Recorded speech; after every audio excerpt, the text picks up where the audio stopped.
विभिन्न मितिमा गैर कानुनी रूपमा पासपोर्ट र भिसा नलिइकन नेपाल प्रवेश गरेका भुटानी शरणार्थी साबिकका उनीहरूलाई हामीहरूले थप अनुसन्धानको लागि भनेर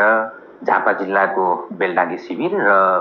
मोरङको पथरी शिविरमा सर्वोच्च अदालतको आदेश अनुसार हामीहरूले स्थान तोकेर राखेका थियौं। सर्वोच्च अदालतले 60 दिनभित्र तिनीहरूको सम्बन्धमा जो गर्नुपर्ने हो अनुसन्धान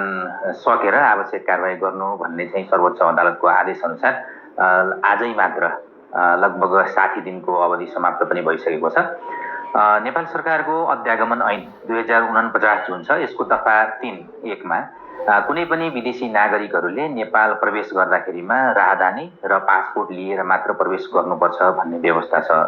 उक्त चाहिँ भुटानी शरणार्थी साबिकका व्यक्तिहरूको हकमा उनीहरूको साथमा पासपोर्ट र राहदानी नभइकन नेपाल प्रवेश गरेको हुँदाखेरिमा नेपाल सरकार अध्यागमन विभागको महानिर्देशकको आदेश अनुसार उनीहरूलाई जनै 5,000 रुपियाँ जरिवाना गरिएको छ। तिनी नेपालमा आएका ती भुटानी शरणार्थी साबिकका व्यक्तिहरूलाई अध्यागमन ऐन 2049 अनुसार उनीहरूको